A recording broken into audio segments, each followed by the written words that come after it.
Hello and welcome into my latest live stream. Let me make sure everybody can see and hear me okay. Let me take a quick look over into the chat and say a quick hello there to everybody. Let me just step around so I can see what is happening. So, hello. All right, looks like everybody looks good. Thank you for the feedback in the chat.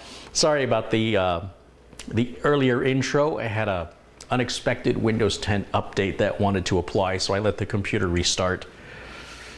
So I was a little anxious, I guess, alerting you to the live stream before realizing the computer was updating in the background. I didn't realize that. My apologies for that. But anyway, everything's updated. It's happy. Everything was updated. The Stream Deck was updated, OBS updated, and Windows updated. There was a lot of missing updates. Oh, and the NVIDIA driver was updated. Not that I necessarily needed that. Okay, so I want to talk to you about the Shogun computer. That's this machine right here. I have finally gotten it wrapped up. This is a machine, let me step over here so you can see it. This is a machine, if you recall, part 1 and part 2 were posted just a week before Christmas, maybe even a few days before Christmas. And then everything hit the fan with my business and I got pulled away onto all these emergency projects and repairs and all this other stuff. And thankfully, the gentleman who is buying this has been very patient and understanding, and probably cursing me out under his breath. But he's been understanding, and so it is completed. It's done. It was actually near finished in the last part, part 2. Basically, what had to be done were some parts had to be installed that I wasn't familiar with, and I needed to do a little research before I proceeded. And when other repairs were waiting, this had to just get set aside until I had time to do the research. Not rocket science, it's all pretty straightforward stuff, but we've got a Thunderbolt card here that was added. So this is an Asus board. This is a Prime Z370A, and there was a lot of confusion about the 200 series chipset versus the 300 series chipset. Basically, all you need to know is if you have a latest generation Intel processor, which is the 8th generation, then you need a 300 series chipset. If you have a 6th or 7th generation, you can use the 200 chipset. So you basically just match the sockets. If the sockets fit, they work, with the exception right here of just the 8th gen. The 8th gen is the one you want to make sure you've got the 300 series. And I explain all that. There's a video I've got called PC Part Picking where I sort of go through that, and it helps you to choose what board is right for you. Remember, there are no such thing as a best part. There's no best CPU. There's no best video card. There's no best case. It's really what's best for you, and it's just best for you, nobody else. I want you to remember that. Benchmarks are completely irrelevant. The only benchmark that matters, and this is just a repeat from things I've said over and over, but I feel like I have to keep saying it, if the computer is performing in a way that is satisfactory to you, if it's meeting your expectations, that's the only benchmark that matters. Benchmarks are so flawed as to be completely unreliable for any sort of guide to performance.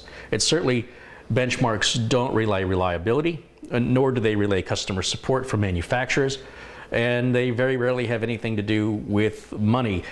Basically, benchmarks have so many variables involving the version of the benchmark software that you're using, the version of the drivers you have installed, any background applications or updates or things that may be happening while the benchmark is running can interfere with the results or taint the results positively or negatively, depending on what the application is. On top of that, the benchmarks don't demonstrate real-world use. There are some benchmarks that try to emulate it, but nobody works the way that these benchmarks. I've never met anybody who does what these benchmarks do. So I realized people need some sort of measuring stick, but honestly, you get what you pay for in this business. If you think there's going to be an i3 processor that's going to beat an i5 or an i7, it's not going to happen. So when it comes to choosing between Intel and AMD, it just depends. Each chip and each version of each chip within that category is going to be better at some jobs than others, right? So if you're somebody who's an artist, if you're somebody who's a gamer, if you're somebody who's an architect, if you're somebody who's a programmer, a coder, you all have different needs, and there's no way to just say this is the one processor for everybody, this is the one case, this is the one CPU. It's just, it's not possible. Life is not that simple, and to go around measuring things is pointless, because ultimately all that matters is that you're happy with your machine. And if you're not, then of course you would take steps to remedy that. And the first step would be to look at the requirements of the software that you utilize, whether it's a game or an application, to find out what the manufacturer recommends, and potentially visiting user forums and finding out what other people who use that same version of that same application that you have on the same operating system, what works best for them. And assuming they use it the same way you do, which they may or may not. So this machine here is actually going to a musician. That's why there's no discrete graphics card in it. We're going to be running off the built-in graphics on the Intel chip that's in there. And we had some issues along the building process that are well documented in the video series. And the two things that I learned in this process are the Thunderbolt card, very unusual. It's a Thunderbolt card made by Asus that works specifically with certain Asus boards. So when we were picking parts, the customer and I, we had to pick a motherboard that would accept his need for a Thunderbolt card. And that took AMD out of the running, because Thunderbolt is made by Intel and there's no cooperation there with AMD. So that right there, right down the middle, when you're looking at what chip do I use, what board do I use, that just reduced your options right down the middle. And then it was a question of, now that we've got Thunderbolt, do we want it built into the board? Well, they were including it in the Series 100 chipsets and some Series 200 chipsets, but he didn't want a 6th or 7th gen Intel CPU. He wanted an 8th gen. That's what he wanted. That means we got to go to a 300 series board. Well, they took the Thunderbolt off. I'm guessing because it just hasn't been adopted by the community like as Intel was hoping. And so AMD offers a little add-in card that works with specific boards that have a little header. And the way that this add-in card works is you plug it in. You can't see it because it's behind here. We might be able, it's just right here. It's a little board. It plugs into the PCI Express slot, and it's got a little cable that comes with two cables. One runs from the card onto the Thunderbolt header on the motherboard, and that's the key. Only certain only certain Asus 300 series boards have that header. And without the header, the card doesn't work. The other cable that the card came with is a DisplayPort cable that runs from the card to the DisplayPort, and then you've got your USB ports that are also Thunderbolt ports right down here.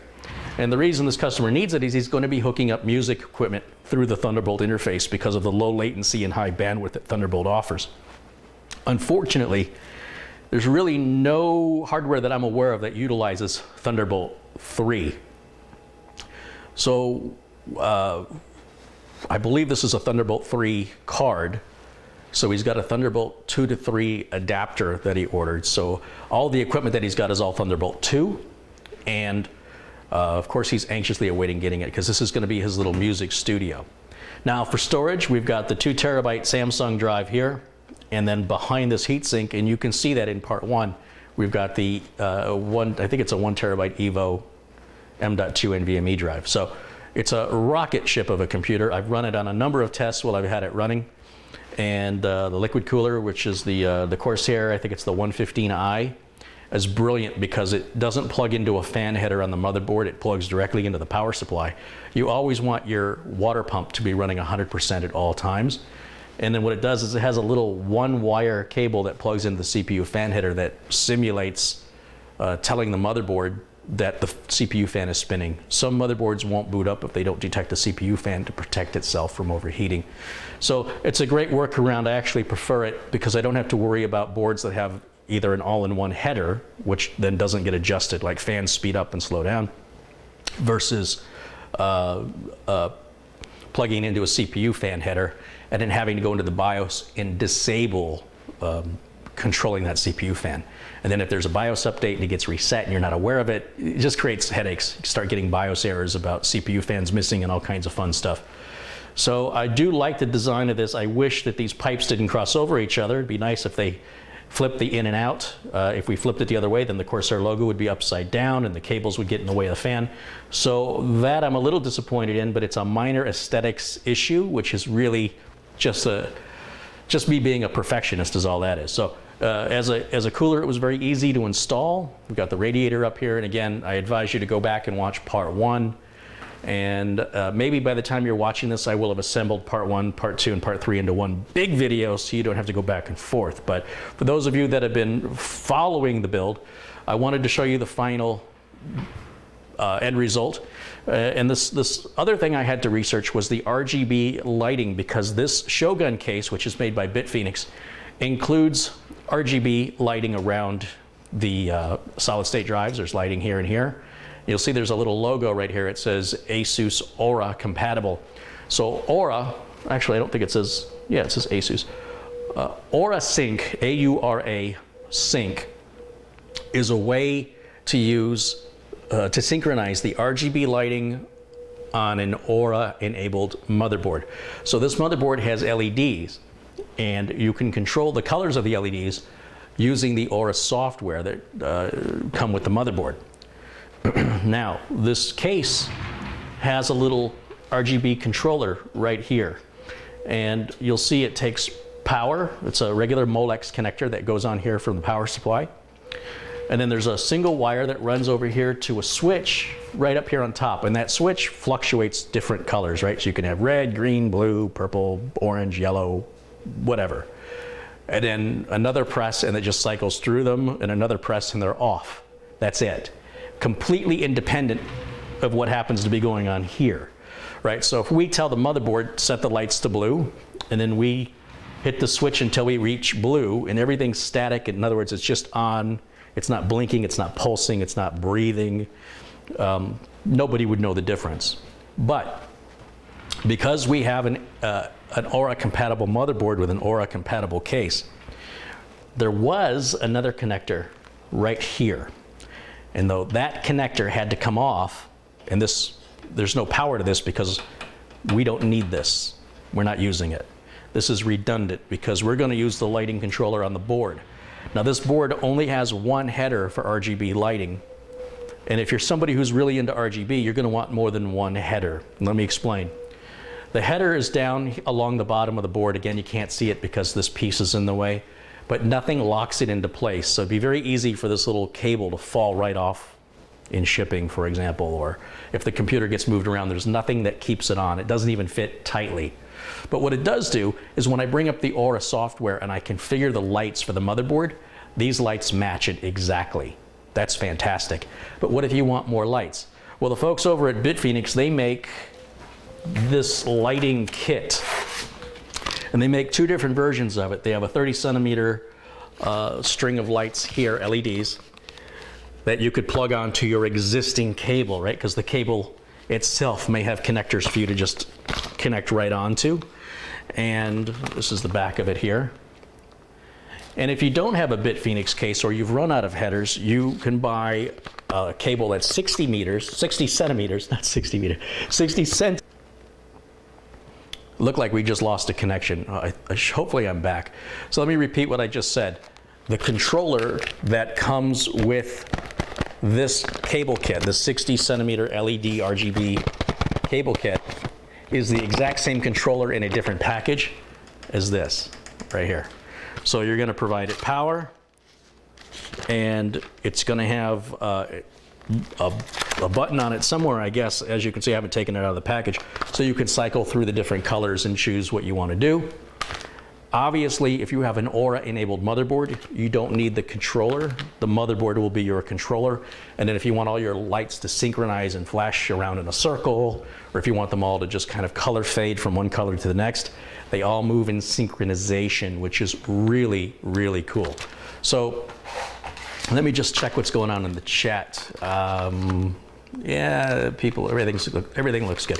Okay, so these are available from Bitfenix. The case is available for Bitfenix. I want to remind you once again, Bitfenix sent me this case for free, and I'm giving it to the customer.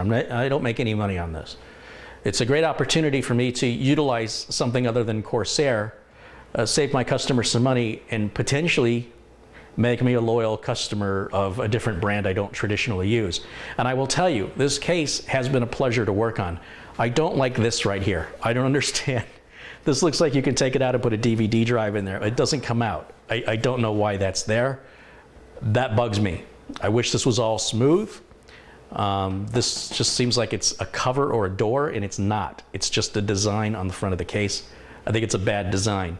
But as for building within the case, and as for the options that you can add to the inside of this case, it's very easy to work on. You'll see there's room for 2 solid-state drives here, as well as 2 more here in the back. So you can have up to 4 solid-state drives.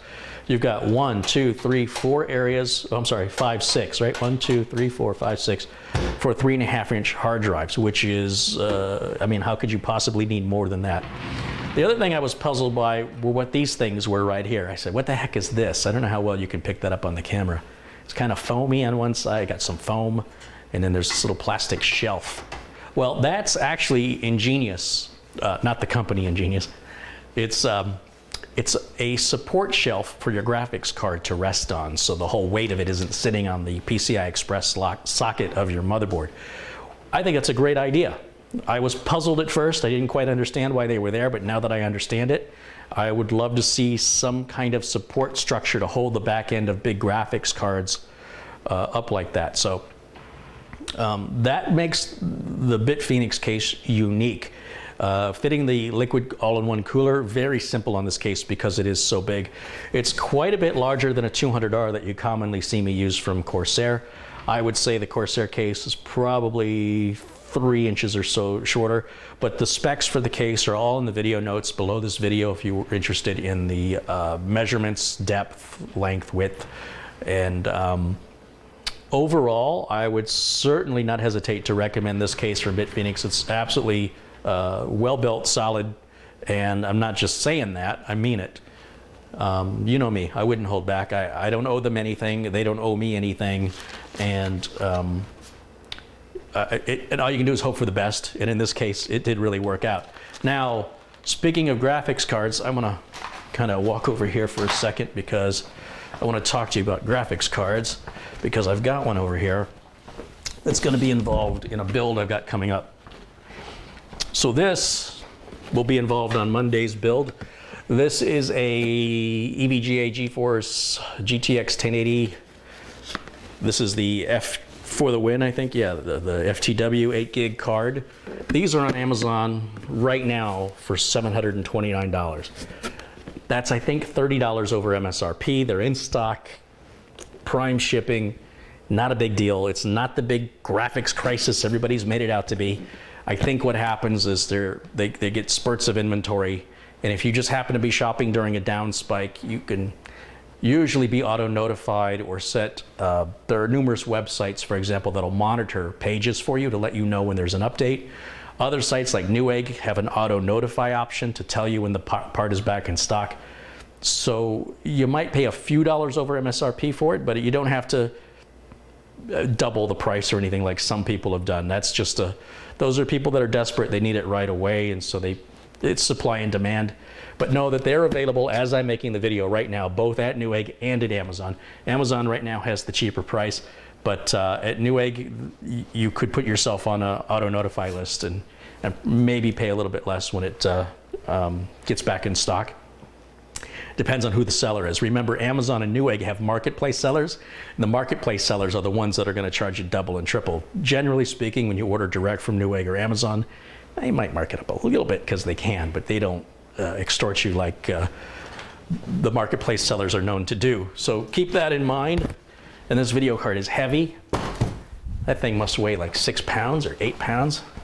Anyway, let me get back to what I was talking about. I got a million things to tell you about. I'm going to try and get through it as quickly as possible.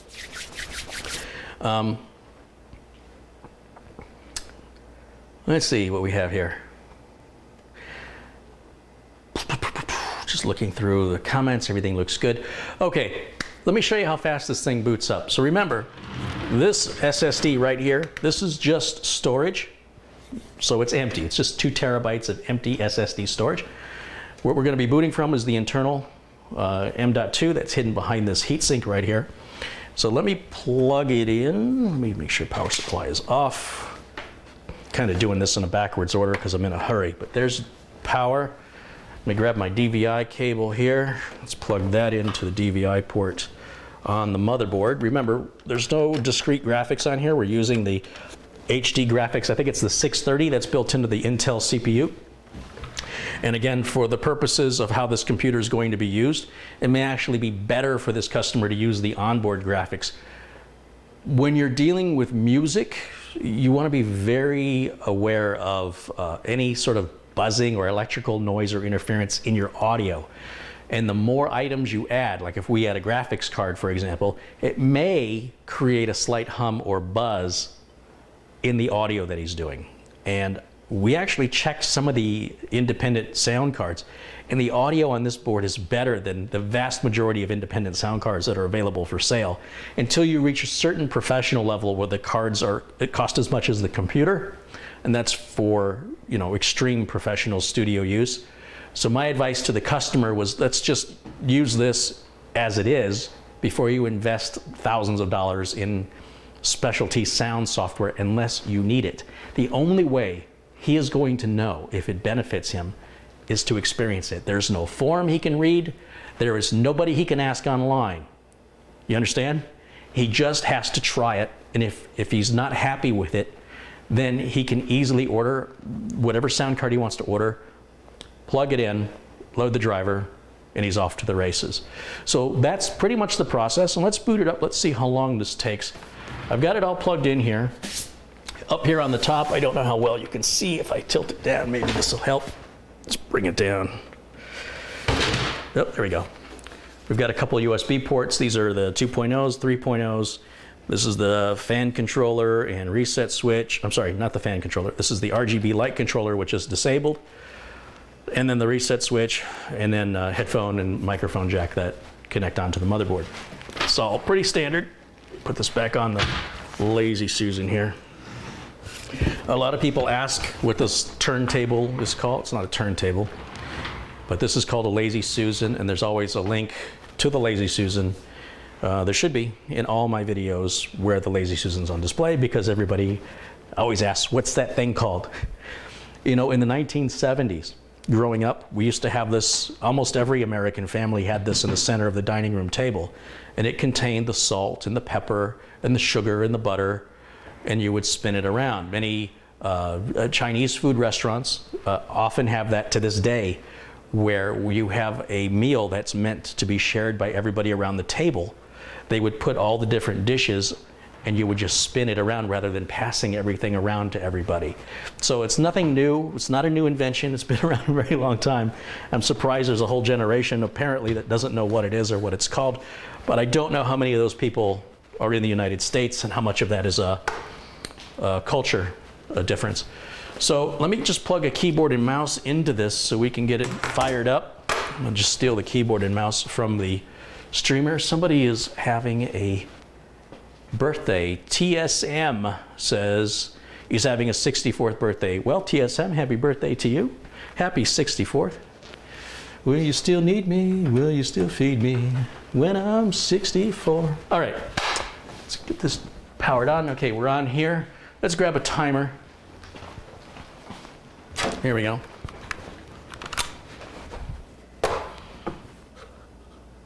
Now, I'm gonna start the timer first because I'm not a robot. I can't make both my fingers push buttons at the same time. I'm gonna start the timer and hit the power button. I'm gonna do it again. I left the power supply switch off. Let's clear it out. All right, Carrie, you can do this. Come on now. Sometimes being in a hurry really slows you down. Okay, we're primed and ready to go. Make sure you can see the timer. There. There we go. You see it's all lit up and pretty in there. See these lights, this color blue? The Corsair has its own software to control this light. Unfortunately, it is not Aura compatible. So what you're gonna see happen is when the OS loads, it's gonna load the Aura software during startup, which will then change the, not only the Aura software, but the Corsair software as well. Once the Corsair software loads, you'll know because that light's gonna change basically to the same hue of blue. I just decided, this customer's not big on the lights, he doesn't really care. Yeah, it's a little lighter shade of blue. You can change the shade. And if I cut the lights, let's cut the lights, maybe you can see this a little better. And I don't know what that boot time was, I wasn't paying attention, but right now the clock says 46 seconds. It was certainly less than that. It's fast, it's fully booted, everything's loaded. You can see Malwarebytes is loaded, the premium version that's loaded and monitoring the system, the Aura software, the Asus, what do they call it? The software, the AI suite, the Windows Defender, of course, is going to load, and the Samsung Magician software, currently version 5.2, all loaded, ready to rock and roll, and it's really, really quiet. I've also run Prime 95 on it for over an hour, pushing all the cores on the CPU to 100%, and I don't think it broke 66 degrees Celsius. I'm not exactly sure, but it was well below 70, which makes me very happy. I'm very confident this customer is never going to push that CPU that hard. And his needs are actually pretty simple.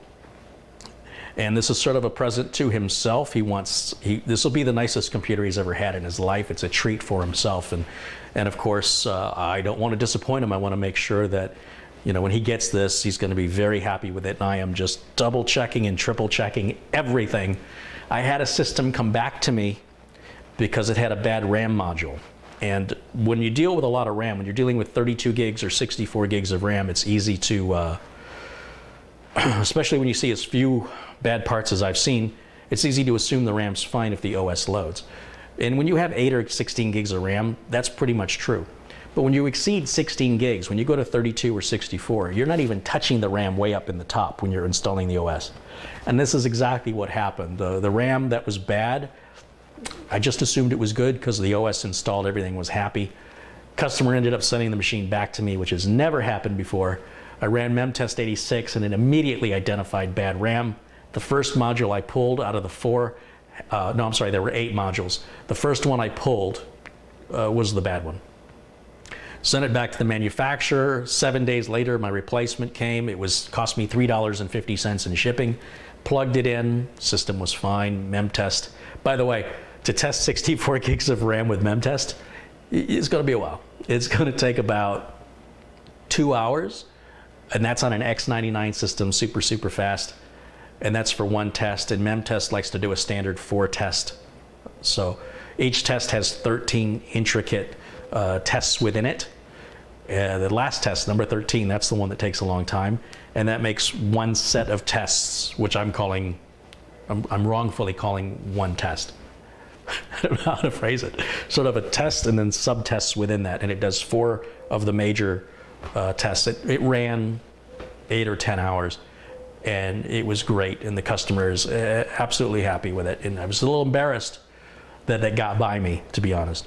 So when it's your system, might be something you want to invest in. I do my best to just double, triple check everything, make sure every wire is tied nice, every screw is tight, and try and do it perfect every time. And it's very time consuming to be so extraordinarily thorough. And it's because of that that things take longer when I do them. But I can stand behind it with confidence, knowing it should last for many, many years without any problems and be easy to work on, you know, if he ever has to upgrade or replace anything. So there it is. That's all running. We can go into the properties here. We can check out what the specs are. Just as a reminder, what we've got in here, this is a Windows 10 Pro, 64 gigs on this one. That's represented by 4 sticks of 16 gigs a piece, which is about, I think, as big as you can get right now. The motherboard chipset is what limits you on the RAM, so that's the other thing you have to consider. He doesn't want any buffering happening when he's recording his music because that'll throw the timing off. So that was the idea behind the RAM. What else can I tell you about this? The SSD that's in there, yeah, that's a 1 terabyte Samsung Evo, and then a 2 terabyte Samsung drive there. This is the Aura software from Asus. It's very important you're always running the latest version of the Aura software with the latest version of Windows 10. I've seen the Aura software, it's happened live on video, corrupt the entire operating system. Here you've got a color wheel and you can choose all these different shades of colors that you want for your LEDs. It's going to control these LEDs just right along the right side of the motherboard, that's all. As well, because we've got the header plugged in here, whatever I do, if I choose to have the lights breathe, I hit the breathing and hit apply, and you'll see those blue lights start to fade and then come back on. But the Corsair one will not, because that's independently controlled by the Corsair H-Link software. So again, we can rotate the wheel around and choose a different color. If we want to go to an orange, for example, we can hit apply. It kind of looks pink. Let's go a little more to the right. Is that more orange? Yeah, it's more yellow. But anyway, that's very easy to configure. Let's put it back to blue. And then we could do color cycling. We could do that and just watch it rotate through the colors. We can do the rainbow. We hit apply there. And you'll notice the lights here on the back of the board and these lights are all synchronized together. Even though this is part of the case and that's part of the motherboard, that's what AuraSync does. Another option is Comet. Comet's kind of cool. See how that goes down, all the way down, and then this lights up? It's synchronized, just like a Las Vegas neon sign. This is called Flash and Dash. This is called Wave, which doesn't seem to be doing much. And, oh, I see what it's doing. It's just very, very slowly getting brighter down there. Then there's Glowing Yo-Yo. That's an interesting one. There is Starry Night. And you can choose multiple colors on many of these. See here, it says single color. You can control the areas of different colors that you want if you choose to do that. I'm just keeping it simple. Strobing, there, if you want to have your own little epilepsy fit, you can set it on strobing. You can set it on smart. And what smart does is it'll adjust the color of the lighting to the temperature of your system. And as your system gets hotter, the lighting will turn red to bright orange. More intelligent use of the lighting, in my opinion, so you don't have to be monitoring your temps if you're somebody who cares about that kind of stuff. And then finally, there's music, and that just means it's gonna blank. No microphone. If we play some music in the Windows OS, it will blink to the beat. So that's what that's all about. I'm gonna put it back to static and hit apply. And you can also control the brightness. That's a control here. If we want to dim that light down a little bit, we can bring the brightness. Let's take it down about quite a ways. Still pretty bright. Bring it further down. Oh, that's all the way off. Let's bring it up one notch. Pretty dim. Now, this is good if you have the computer in a room you want to sleep in, because a lot of people complain that it's too bright when they sleep. That's why right up here in the top corner, there's an on and off. And we just hit that off button and all the lights go off, except of course, the Corsair All-in-One. Remember, that's independent. And you can turn that off as well with the Corsair software. The idea of the AuraSync is that everything is controlled with one software package. And as they improve on the software, in theory, different lighting patterns and such could apply to an older system that's just compatible with Aura, and it gets sort of a free upgrade, if you will. In fact, I'll be looking forward, turn these lights back on, I'll be looking forward to when Asus has sort of a, and maybe they already do and I'm not aware of it, but if they have a user forum where people can submit and create their own lighting patterns to upload and download and share with each other, that would be pretty cool. If you're into that sort of thing.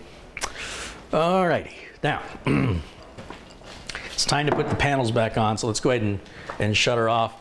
Now, when it comes to shutting it off, you can obviously go to your start button and select shutdown, or in any computer, Windows-based, you just hit the power button and it simulates the exact same action of you hitting the start and shutting it down. If you hold the power button in for about 10 seconds, that'll force shut down the computer. That's not good and should only be done only when the system's not responding and you don't have any other way of shutting it off. That works on laptops and desktops from Windows 95 through today. It's always been there. Whether or not you knew it, I don't know, but that's why I'm telling you in case you don't. Now, you'll also notice when the system is off, the lights stay lit. That's something I find a lot of people find annoying. And of course, that can be turned off entirely in the BIOS. I don't know if you turn it off in the BIOS that it'll ever come back on until you turn it back on in the BIOS, whether the system's on or off. I don't know why So many manufacturers do this. It's very common. It's just going to cycle through whatever the default settings are. And that just also reminds you that when your computer is off, there's still power going through it. Even when I unplug the power cable, right, it's still lit up. And that's because the little capacitors on the board still have energy in them. And that's why it's important when you work on a computer that you're not in an earth ground, because you can static shock yourself and really hurt yourself. Now, we're only talking about 5 volts here, so you're probably not going to hurt too bad. But it's a good rule, as anybody who works in electronics and anybody who's got an electronics engineering degree would tell you, that your safety is the utmost concern, not your convenience, right? If you want to ride on top of a car because it's faster than getting in and putting a seatbelt on, you're risking your own safety for that laziness, if you will. And the same applies with computers when we talk about electrostatic discharge. If you wear a grounding strap, you would attach it somewhere metal on the case. You want to be on the same electrical level. You don't want to be grounded in the sense that you want to be onto a power outlet. Now, some people will argue and debate about that. They can electrocute themselves. I don't care. I care about you. And if you don't want to listen to me, I did what I could, right? So let's go ahead and put the panels back on. Let me get this unplugged from here so I can spin this 360. Let's start with this panel. Now, I don't know why, but both sides of this panel are made of glass. This is a piece of glass painted black. Couldn't you just give me a metal back? This is heavy. It's tempered glass. It's not likely to break, but it seems kind of pointless to make this glass. It makes the case heavier. It gives you something else that can be broken. I don't get it. I'm sorry, Bitfenix. I don't get this. Nobody's going to know this is glass. You could just get a polished metal cover that would basically look exactly the same with less weight and no potential for damage. Now, this is going to be easier to do if the case were lying down, but there's little rubber grommets that fit into the holes in the glass. And then I've got the screws right here. These are the shallow thumb screws that are going to hold that glass into position. They're going to secure it into position. And we're going to just put that one on right there. We'll just get them started right now. And you'll see the cable management on this was very generous as far as everything's sitting really, really well. There's no real frustration. You've seen me struggle sometimes to get this particular panel on certain other cases where the cable management is a bit thick and the depth between the back of the motherboard tray and the case, you know, it can be pretty shallow to allow for all those cables, and you have to almost, I don't know, sit on it like an overstuffed suitcase to get it to close. This, pretty straightforward, lots of room. It's just a matter of getting the glass over those little rubber grommets. That's what I'm struggling with. It's in no way hitting any of that cable management or cable control, as we like to call it. And that's just how easy that panel is going to go on. It's just very, very simple. Just got to get the last one on. And I'm going to keep the plastic on there so the customer will have the joy of taking that off. I don't want the glass to get scratched at all. Again, I just fail to understand why that's made of glass. That is baffling to me. It has to cost more. That's one more thing to break. It adds weight to what's already a pretty heavy case, especially when you're loading it with an all-in-one cooler and all the hardware we've got in there. And geez, I mean, if we filled this thing up with 3.5-inch hard drives, I could just imagine how heavy it would be with 8 drives, you know, with those drive bays completely filled.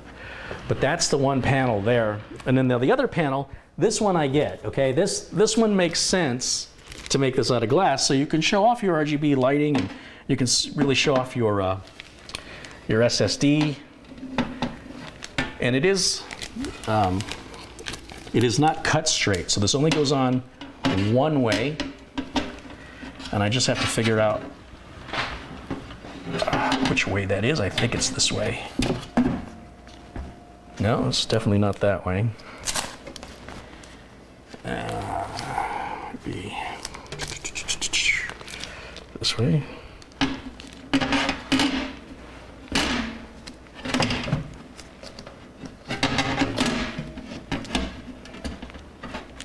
it looks right. If I could just get it seated. There it goes. Okay. Look at that. Beautiful. Let's grab those last 4 screws. Let me turn this monitor off for a moment. It's distracting me. And let's go right up here to this corner. Let's just get this started right here. I got to tell you, the price on this case for everything that you're getting is seems like a pretty good deal to me. You know, if you compare this to other cases in this price range, I think this is right around $100. It's a really good value for the quality workmanship and the glass and everything that's in there. But I just can't help but wonder how much better and cheaper and lighter the case would be if we got rid of the other glass panel on the other side that's just painted black and you can't see through it. Isn't the point of having glass to see through it? Isn't that the difference between a wall and a window? What's the point of painting a window to turn it into a wall? Certainly glass doesn't convey the same sound dampening qualities, and a wall, the minute you try and, if you think it's a wall and you drill into it to run a cable, whew, that's going to be an expensive mistake. So that's about the worst thing I can say about this case. I'm having some trouble here. It's not seating right. So while I am doing this, does anybody have any questions in the chat for me?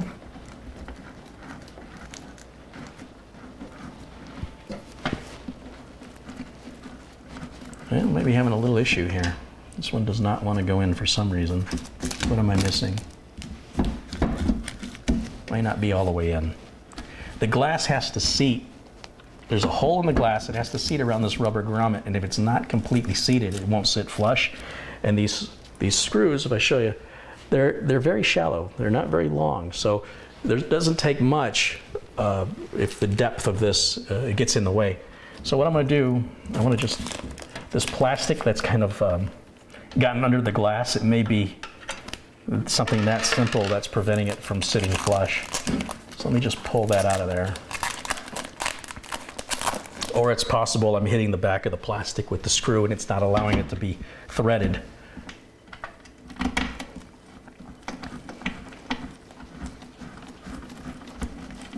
Any better?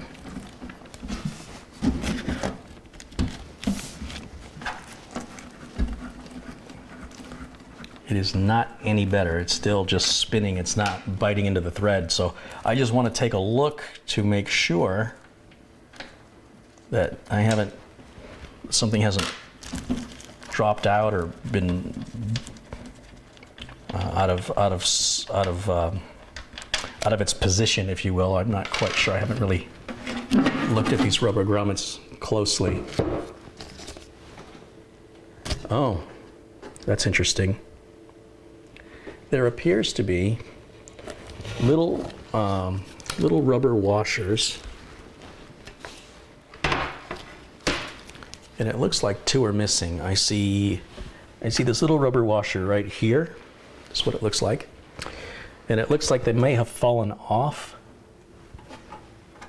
because that's what's going to help align it with the holes in the glass.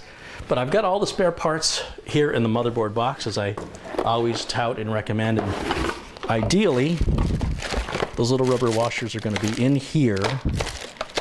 And if they're not here, there's another place. I would not have thrown them away. I might have said, what did this come from? And I will put that somewhere. And then time like this happens, it goes, I know what those came from. I've got another little stack. I do have one right here, so that's going to solve that. Got to go on this way. And there should be one more of those here somewhere. Oh, there it is. Yep. Good boy, Carrie. Good boy. Just like that. Now the glass should go on a lot easier with those rubber guides, and also without those rubber guides, that'll be plastic right up against the glass, which obviously you want to cushion that as much as possible. Let's try this one first instead of last. What a difference, huh? What a difference. Rocket science, right? Crazy. Who knew? Who knew it would be this complicated?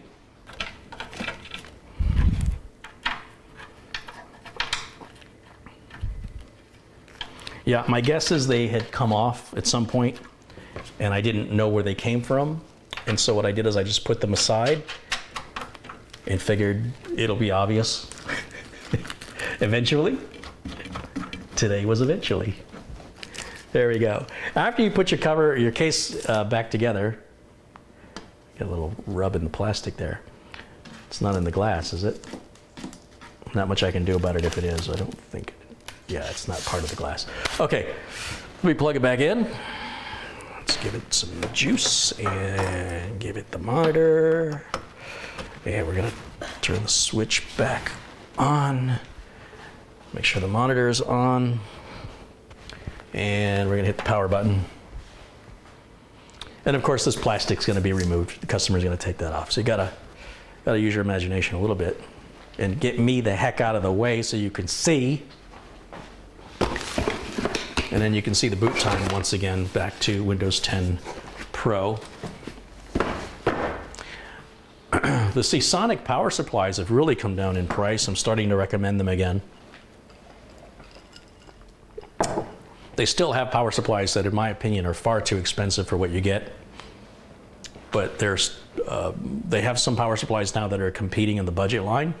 If you're going to buy a budget power supply, I don't see any reason, if it's between EVGA and Corsair and Seasonic and it's all the same price, Seasonic's a pretty good choice, especially if you got a 10-year warranty. Although EVGA is pretty generous with their warranties. When you're pricing out your parts, keep in mind what your warranty is. Some parts that cost a little more give you a little more. And to have that sort of peace of mind that no matter what, the customer's power supply is going to work for 10 years, for some people, that peace of mind is priceless. So it may be worth paying a couple extra bucks. Are you worried about shipping that case, Carrie? I ship cases all the time. I've shown in videos how I ship them. No, it won't be any problem. What I'm mostly concerned about when I ship a case is if there's a very large heatsink like a Noctua DH14 or something like that, something that can break free and bounce around in there that's big and heavy. Your two primary things that can break off are your graphics card, which we don't have, and a big heatsink, which we don't have. With the liquid cooler, this case is going to go back into the original box it shipped in, and that box is going to be laid down horizontally inside of a larger box wrapped around with what they call RAM pack, which is just basically this brown paper that's crumpled up. So it's going to have the styrofoam around it, which it survived with a huge dent in the box. And I was very worried that the glass may be broken. And that's why it's so important that the case goes back in the box that the case came in. And this protects the case because now the case has a lot of weight, right? That it didn't have before when all the parts are installed. And the manufacturer of the case didn't design their box to be used as the sole shipping container for a loaded case. So I double box. And that other thing that it does is it ensures by putting it in, by taking this long skinny box and flipping it onto its back, onto its side, it lays it horizontal with graphics cards and everything sitting down, so nothing's hanging upside down, with the address label on top. So if the shipper were to flip the box upside down, they'd have no idea where that box is going. Now I will say, the last one I shipped, the gentleman met the FedEx truck out by his house and the box was on its side, despite the fact that it had this side up stickers on all four sides and fragile stickers on all four sides. And the gentleman said to the driver, you know that box says this side up. And the gentleman said to me that the FedEx driver said, oh, haha. Could not care less. $3,000 computer marked this side up, and it was shipped, God knows for how many hundreds or thousands of miles via FedEx ground from Phoenix to Tennessee, which is practically to the opposite side of the United States. It arrived just fine. And it had a big Noctua, NH or DL14, whatever that big Noctua cooler is called. I instructed him to look for any damage to the box. There was no damage to the box. And FedEx has been really good about that. And then I advised him that when he gets the computer to take the side panel off, because he did have a big, heavy graphics card in there, on top of that big, heavy cooler, and make sure that nothing was obviously dislodged. He took it off. He said it looked fine. He plugged it in. It's all thumbs up. The guy's good to go. So that's the second worst thing. The first worst thing is a customer got a computer, and this was in Pennsylvania. Again, I don't know what it is with people ordering computers from me on the opposite side of the United States. I don't know why I'm not getting more orders from the western states. It seems like if I had relocated to the eastern side, I would be spending a lot less on shipping and less likely for damage. These computers do not ship via plane or boat. They're only going by truck. And of course, the longer the truck has to drive, the more potholes and traffic jams and weather that affects the length of time and the amount of potential for harm. But the worst thing that happened was a guy got the computer, and this shipped very far. You know, it shipped almost 3,000 miles. And the graphics card stayed screwed in, but it must have been put upside down for some time. And it may not have had this side up on it. That's the one box that I dropped off and didn't supervise watching them pack it because I was in a hurry, and I'll never do that again. So it appears that the computer has shipped upside down. So it was still boxed in another box, but upside down, so the graphics card was hanging. And what happened was the back of the graphics card came out of the socket. Well, it remained screwed in to the case. So when the gentleman opened it up, he heard something rattling, and it was a little plastic clip that holds the graphics card in on the back of the card. And the card was halfway out of the socket. It was kind of sitting sideways. And I said, no problem. You can take that little plastic clip. You can throw it away. You don't need it. Reseat the graphics card. As long as the socket isn't cracked, and as long as the graphics card isn't cracked, and he inspected it, he took pictures of it, he sent it to me, it looked fine. But thank goodness he opened it and inspected it rather than just take it out of the box and go plug it in, because that could have caused a lot of damage with short circuiting. And customer's been happy ever since. So that was the worst thing. And if you consider how many of these I've shipped, to have those two fairly minor incidents are the worst case scenarios. All the other ones have arrived exactly as they were packed. There's a video that I did with Mike Smith where I shipped him a computer and I asked him to film opening the box. So you see me build the computer for Mike Smith. Mike is in Philadelphia. He's the guy I do the Tech Vets podcast with. You see me go to FedEx with it. And then it cuts away to 2,300 miles away or 2,800 miles away in Philadelphia, where Mike gets the box, cuts the tape, and takes the computer out of the box. That was so cool. And the box looked no different. No marks, no dents, no damage. And even the motherboard box that I set on top, because there's nothing to be broken in there, was exactly in the same position in the box as where I put it when I packed it. You can't ask for better than that. So, yeah, let me go ahead and shut this back off. Turn that off. This is ready to rock and roll. It's ready to be put back into its original box and then off to the customer. The customer, in this case, is in northern Arizona, the northeast side of Arizona, close to New Mexico. And he's going to have that very, very soon. I am not worried at all about damage. It's not going that far. Let me go ahead and get this turned off here, and let me put my keyboard and mouse dongle back in my streaming computer so I can address any questions. I've been sort of ignoring you guys because I'm trying to get everything out, and I get easily distracted.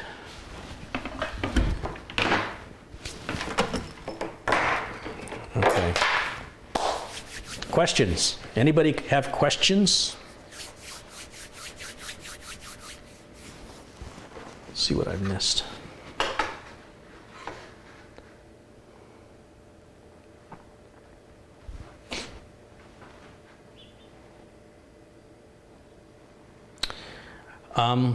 Getting back to the Thunderbolt card. It wasn't enough. I skipped a whole thing I wanted to tell you guys. It wasn't enough to just take the Thunderbolt card, plug it in to a compatible motherboard, run the cable that I explained from the header on the board to the side of the card, and then on the back, again, I'm not quite sure what this cable does apart from sharing, connecting the DVI port through the Thunderbolt, which may or may not be necessary. I don't know, but it's there. But it didn't work. And the reason for that is you still have to go into the BIOS and you have to turn on the Thunderbolt card support. I want to keep calling it Thunderbird. The Thunderbolt support is enabled in the BIOS. And then when you get into that, there's a whole can of worms of all these advanced options of how you want to control your data throughput and streams on your Thunderbolt. I just left all that at default. And then I just checked the device manager and went to see if there was a new firmware update, because they do have firmware on the Thunderbolt cards. It was all up to date. Everything looks good. I don't have any way to test it beyond that. So that was a new experience for me. I never worked with a Thunderbolt interface like that. Usually the Thunderbolt has been built right onto the back of boards, and like I say, that was on mostly on the 100 series boards and some 200 series boards. I think Intel was hoping it would be adopted as a new standard, and it really hasn't. The USB's much more universal, less royalty fees, it's cheaper to implement, and so manufacturers and of motherboards and devices, external peripherals, we're going to go with the cheaper one because that's what consumers tend to buy. There's a lot of confusion with USB 3.1 and Thunderbolt 3 in that they're interchangeable in many ways. The Thunderbolt interface is exactly the same as the USB 3.1 Type-C interface, or even the Type-A.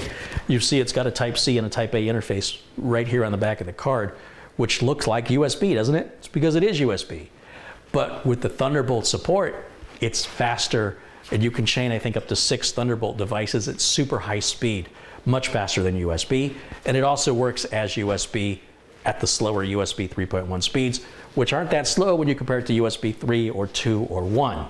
Right? So everything's a matter of perspective, latency, and expectations. Again, there's no one is better for everybody. This costs more, and if it's something you don't use and don't need, why would you pay for it? It's sort of like putting high test or super unleaded gasoline into a car that doesn't require it. It's a complete waste of money. Basically, not to get too off topic, but the way an engine works is a piston goes up and it compresses the gas and your spark plug ignites it. And higher performance engines, it could be even a 4-cylinder engine that typically maybe a turbo or a European car, they try to get more horsepower out of these engines, so they want to compress that gas even more, so when they light it, it's got a bigger boom and it gives you more power. What happens when you compress something is it heats up, right? So when you compress gasoline, it will pre-detonate, it will explode just from the compression. And what that octane does is that octane prevents that explosion from occurring until a higher temperature is reached, right? So if you have a normal, naturally aspirated engine, and when you open up your fuel filler on the inside of your cap, it'll say unleaded fuel. To put super or anything higher octane into it is a waste of money, because it'll never reach that compression ratio that takes advantage of the higher octane that allows for the heat tolerance. So why would you buy it? You understand? You buy it if you need it. And most engines today that require high performance or higher octane gasoline have electronic control units that are called NOx sensors that automatically retard the engine timing to reduce that compression if you were to put lower octane gas in to protect the engine. So, you know, these days it's hard to go wrong and screw things up because the technology will adapt to you. The result will be that you'll have less power. You may not even notice it. There are people that swear their car runs better on higher octane even though it doesn't require it. Something's wrong with their car, or something's wrong with the driver. But needless to say, same deal goes with computers. There's no sense buying and investing in a Thunderbolt card if you have no use for it, right?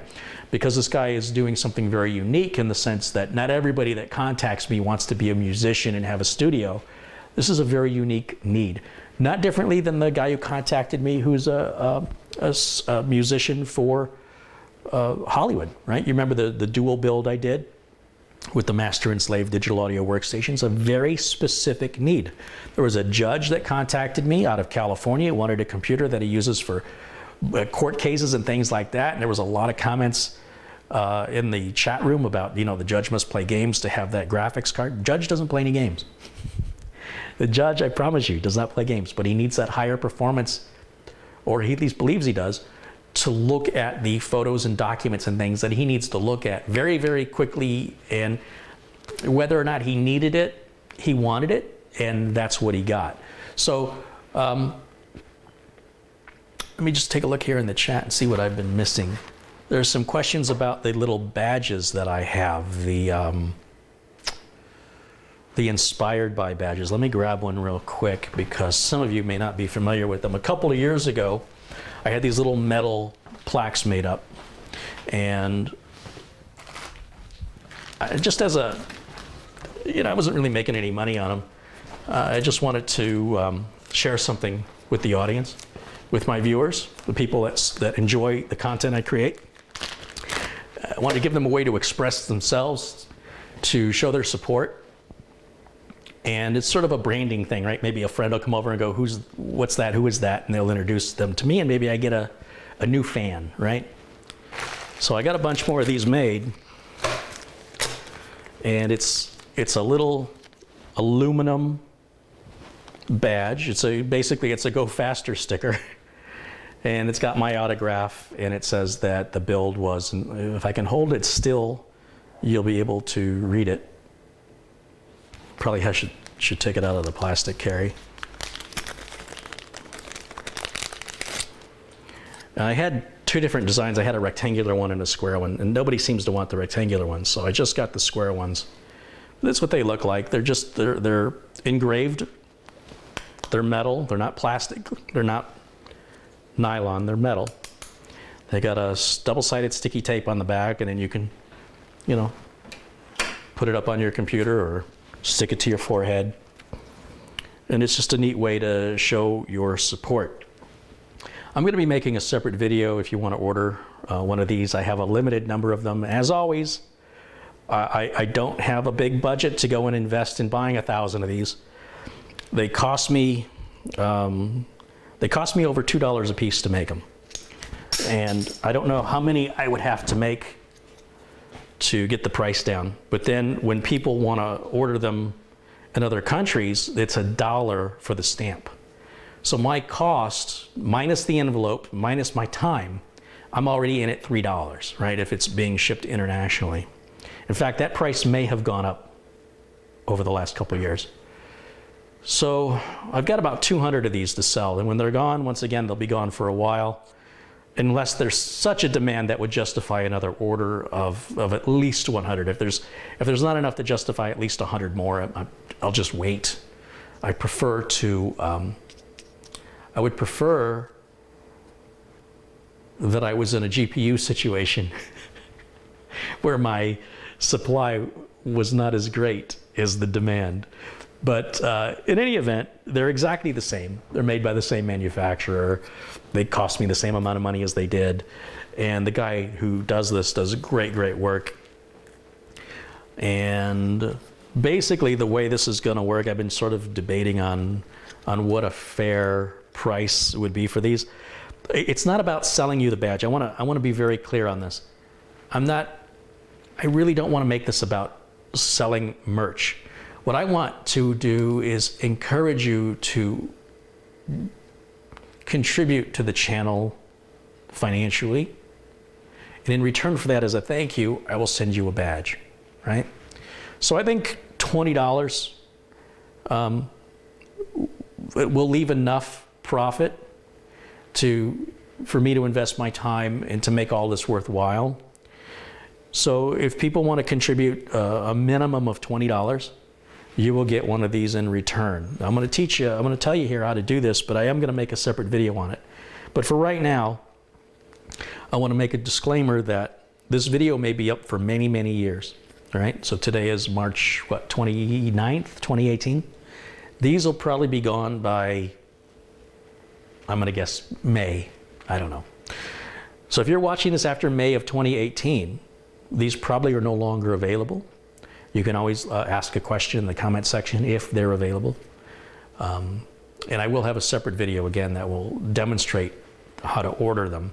It seems a lot of people in the last round made my life very difficult because I would ask them for a shipping address and they would just all lowercase in one line. Make my life easy. Write out your address properly, the way the post office in your country recommends it. I don't know how other countries separate out the address from the city, the region, Is that normally put on a separate line? I don't know. If you put it all in one line, I have no idea which line, where the carriage return is supposed to go, where a new line is supposed to go. If you write it all in lowercase, your post office, I guarantee they don't like that. So what I'd like to see is people write their address out so I can literally highlight it and copy and paste it onto an envelope without having to fix your upper and lowercase issues or try and determine where a carriage return is supposed to be for England versus Spain versus the United States. Obviously, I know what the post office looks for in the United States, but and already a contributor has come in. So first of all, to Arbiter6452, thank you for your contribution, but that is not the way to do it because I can't get any information from you through the live chat. So you're going to need to talk to me in a private message. Maybe send me a private message through YouTube so I can get your address from you. And I appreciate your generosity, but you're making my life difficult. I want to get you one of these. I want to show you that I appreciate your contribution. Please don't make me work for it. So here's the way it's going to work. There's a lot of people that don't want to be involved in Facebook or social media. I get it. It's no problem. So there's a donate button at tech-vets.com. If you go to tech-vets.com in the upper right corner, I guess this is your right, you're going to see a donate button. If you click on the donate button, you then can follow the on-screen instructions. You don't have to have a PayPal account. You need to have some kind of a credit card, debit card, credit card. And you follow the on-screen instructions to submit the type of payment, the amount of the payment, and there's a little section called Notes. And in Notes, you will write how many of these badges you want. Somebody might contribute $50 and say, look, I just want one badge, keep the rest. Wonderful, thank you. Someone might contribute $100 and say, please send me 5 badges. No problem, right? I'm asking for a minimum $20 donation in exchange for a badge. If you're in a particularly tight financial situation and you're a huge fan and you'd like one, please send me a message. Make some type of financial donation, something that whatever it is you can afford. And I can't promise you I can send you one because I want to take care of the people who are really supporting the channel. Who because let's face it, the YouTube stuff, YouTube doesn't pay very well, and I don't want to just take and not give something back when it comes to, you know, it's enough. I make the videos and I give that and I don't expect anything in return. But if you're going to give me something, then I feel like I need to give you something back. And if there's, if all the, you know, the people that have donated $20 or more are taken care of and we have badges remaining, then I'm going to just go financially based on how much people have paid. And I'd like to get rid of them as quickly as possible so I can move on to other things. If they all go very, very quickly, like I said, if there's a big backlog, I'll order some more. And when I run out, I will make a video and I will tell you that I'm out and to ask you to stop. And if people don't stop and they're still demanding badges, they'll have a choice of having a refund or waiting for another batch to be produced. But that's, boy, that creates a lot of work for me to start keeping track of who I owe what to, and I prefer not to go down that road. And I do want to thank everybody who wants one of these. I appreciate that very much. And I want to make sure that the people who take care of me, I'm going to take care of them. Absolutely, that's my rule, right? So as you can see, I've got a big bag full of them. I've got about 4 bags like this. And they're black, they're matte black, they're metal, so they'll stand the test of time. And there's no limit to how many you can place. So that'll be the rules. Does anybody think that's not reasonable, or does anybody have a better idea? I'm all ears. I'm just making this up as I go, trying to find a system that's worthwhile for everybody involved and is fair. And a lot of people also ask about builds. What's the deal with the mystery build? What's the deal with your build with your dad? What's the deal with the Xenos build? What's the deal with this build? What's the deal with the Subaru videos? Guys, your very question should imply just how many projects are happening at the same time. I'm the only person. I'm a one-man band. I have to do the filming, the editing, the creation. I have to do the administration, the tags, the links. I've got to do the audio corrections, the reshoots. I've got to, it's extraordinarily time consuming. The issue with the mystery build, let's talk about each of these builds. The issue with the mystery build is that goes to an artist, okay? I'm giving away the secret to this because it's been like 2 or 3 years, I think, since I made that teaser. This was the case. Wait till you see what happens with it, and you never heard anything again. That's because the artist works for a living selling their art. And when the artist has time, they're gonna steampunk the crap out of that case. It's gonna look cool. And then I'm gonna build a computer in it. That's the mystery build, okay? I'm really looking forward to it. It may be an AMD Ryzen, I'm not sure yet. We haven't gotten that far. I talked to the artist earlier this week, and asked what the status was. And they said they had certain little gears and stuff they were ordering that they were expecting in the mail, and that many of the shows, they travel around the United States selling their art. Many of those shows are ending, I think, at the end of this month, which is like now, and they're gonna have time, although they told me this before, they're gonna have time then to finish the case. When they're done with the case, they'll give it back to me, and then that will be part 2 of the mystery build, okay? Now, I say okay, like, okay. No, it's not okay.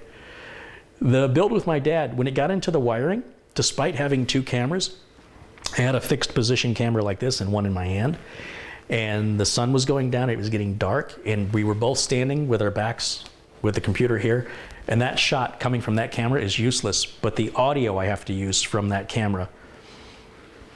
The camera I was holding with one hand, I'm trying to tell my dad where to put the cable and demonstrate it, and while I'm doing that, I'm not paying attention to where this camera is. So this camera's pointing, I don't know, at the wall or something, and I'm trying to figure out how to fit all that together and make it usable. I can't go back and reshoot it. What's done is done, and it's very, very time consuming. It requires quite a bit of creativeness and imagination to figure out how to fill those gaps, and I've been stuck with that. And because I've got so many other projects, I put it on the back burner to worry about it for later. It will get done. There's a whole part of the video shot after that that's all shot perfectly, but I can't even think about that until I get this piece done. So once I get through the hard part, then the rest of it will flow. When it comes to the Xenos build, this is going to be the most expensive, the most time-invested video I've ever created. I want it to be highly polished and professional to a level that you would expect to see in a movie theater. As a result, I have reshot it, I want to say 10 times. I have edited it and thrown away those edits and started from scratch at least 10 times. I have submitted my ideas to the case manufacturer, and they said, Kerry, we just wanted you to just build it on your counter like any other computer. And I said, no, absolutely not. This is not any other computer. You have given me a Ferrari that needs an engine. And I'm not just going to slap any old engine in it. I'm going to slap an engine in it that's worthy of being in a Ferrari. And I'm going to film it, not just just kind of slap it around and get it done. I want to make every shot beautiful. I want to have lighting and filming techniques that I've never used before. And I'm going to learn a lot. I may have to buy new software, and I bought new cameras, and I bought new lights, and I bought new lenses just for this build. But I can't keep doing that, and then customers call me with repairs, and you know, this guy's been waiting for his system. It all is all time management, and it's all triage. It's all based on priority. Then people ask about the Subaru videos. Why am I seeing car repair videos on a computer build channel, or why am I seeing computer build videos on a car repair channel? This is a DIY channel. I ever show you how to be sustainable to yourself for everything. If you're not interested in a video, do this with your mouse. See this little button right here? You just like that. That's all the effort it takes versus the effort of writing out your frustrations of, why am I seeing this? Don't see it. I didn't make it for you. I made it for the world, and I hope that you're a part of the world that appreciates it. And for the stuff I create for the world that you don't appreciate, skip past it. For us both, please. Don't discourage me from helping others without first realizing that if somebody else does that to the types of content that you like, and I listen to them, how would you feel if you were on the opposite end of that? So just have some considerations. All I'm asking. I'm trying to have a lot of different content, from cooking to repair to diagnostics to building to upgrading, virus removal, old OS installs, fixing common problems, fixing uncommon problems, showing you, busting a lot of myths that exist on the internet to prove to you that what you're being told are lies, not necessarily intentionally. Some people lie and think they're helping you, and they honestly mean it. So that's why I do this on video, so there's no debate or argument. Is it safe to use a leaf blower? Is it okay to run my motherboard under the sink? I've shown you these things, and yet some people still want to argue. And I just thought, you know, once I can prove it, there'll be no argument. But no, people still want to argue. So all I can do is say, look, I'm trying to make content to appeal to a wide variety of people in different subject matters. And there are several viewers that are like, wow, I'm totally into the cars, I'm totally into the computers, I'm totally into when you talk about the music. It's a perfect channel. Man, you and me, we're birds of a feather, right? But that makes up a very small percentage. The majority of you seem to like a certain type of content. And because I'm trying to avoid burnout, I'm trying to avoid repeating myself and doing the same things over and over and recreating content I've already made, I'm trying to keep it interesting for me, with the hopes that it'll be interesting for you or some new viewer that hasn't discovered me yet. So that's what's going on with that. There's a couple other builds happening that people write me about, but the bottom line is always the same. They're in process, and there's a reason why they're in process, and it amounts to time, and sometimes it amounts to me having to wait for somebody else to do their part. In the case of the mystery build, I cannot complete it until the artist does their part, right? The artist is motivated because the longer it takes them, the longer it'll be before they have a computer. I can't motivate them beyond that. And I have to keep moving on. I can't sit in limbo waiting for any particular one person or company to provide me what I need. I have to push it aside and move to the next thing. I assure you, all of you, there is no way I would create content and hold it back. That doesn't make any sense. Literally, it makes no money, it makes no dollars, it makes no sense. The minute I have content created, it is released so it can immediately start generating those half of a quarter of a penny that each view generates. Even the trolls that want to click the thumbs down, I still get paid. I still make my half of a quarter of a penny. So thumbs down all you want. The fact that you're clicking to view it makes my view numbers go up. So if you're trying to punish me by clicking the down, I'm getting paid the same. So anyway, I shouldn't even say that. I should just keep that to myself. What else? And looking in the chat, if you see me looking this way, I've got a big monitor over here. Eventually, another project, I want to have my camera mounted over the monitor so it'll look like I'm looking at the camera when I'm looking at the monitor. I'm not there yet. One of these days, I'm going to have some time to get that done.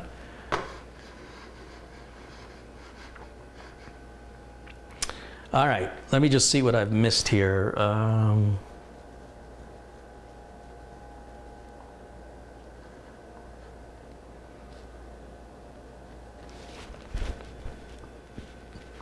Somebody says it's not okay to run the motherboard under the sink. That's funny because I got a video that proves otherwise. A lot of people think electronics can't get wet. It's absolutely not true. Under certain conditions, if there's no power to the board, this is what I deal with on the internet constantly. This is somebody who's clearly never done it before. They have no idea what they're talking about, but it doesn't stop them from opening their mouths and providing misinformation and continuing to promote a myth that then other people read and then they tell their friends, and it just goes out of control. So here's a video.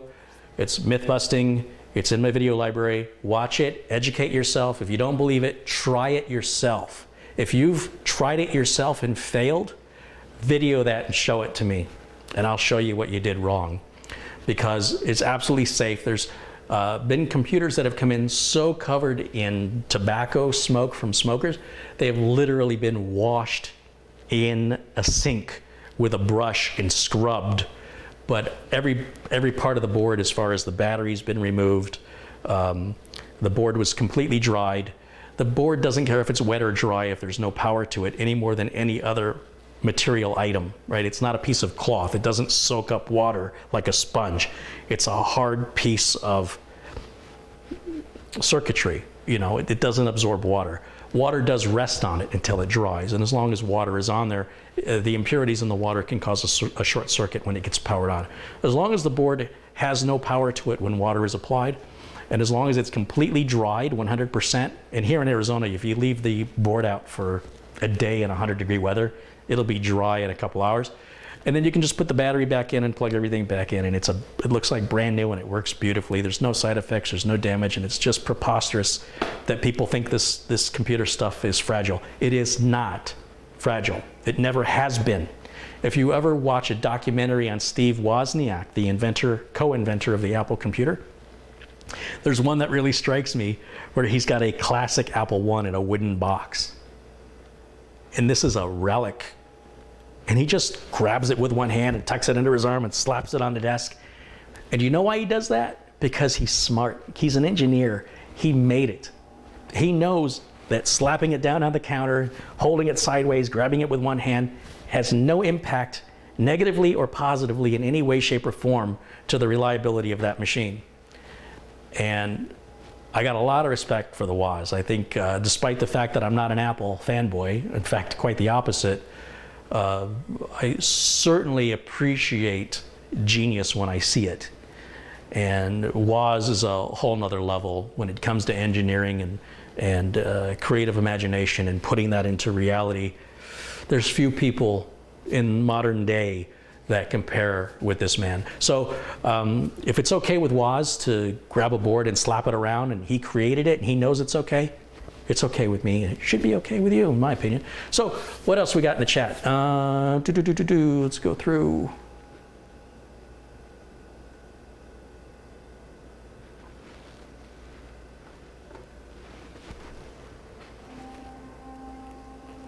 There's an Australian YouTuber, comes from somebody here in the chat. There's an Australian YouTuber who cleans PC parts with a brake cleaner and WD-40. I would be afraid, so WD stands for water dispersion, but it's gonna leave a film on the board that my OCD isn't gonna like having that all over my fingers. Your brake cleaner and rubbing alcohol, that should evaporate rather quickly. But you're gonna need, environmentally, it's a little bit of a concern because you need to sort of collect it into a pan. You'll see Subaru Mike in the Subaru videos, you'll see him cleaning a lot of parts with brake cleaner, but he's always got a thing to catch it, and then he has to dispose of it or recycle. He has to do something with it. I don't think it'll evaporate, I don't know. I saw him cleaning a crankshaft and he used a whole can, and so at the end of it, there was like a puddle like this in the container that he was using to catch the excess. And I think he dumps it into a big recycled thing he's got, or it evaporates. I don't know if it evaporates like that. But anyway, there's a lot of different ways to clean circuit boards. To me, running it under the sink is fast. I'm a guy that's quick and dirty, right? I want to just get it done right, get it done quick, move on to the next thing without causing any harm or damage. And if a board's under warranty, obviously I wouldn't bother. It would just go back to the manufacturer. Understand that you can wash a keyboard. You can put a keyboard in a dishwasher. It may not survive, but it probably will as long as it's completely dry.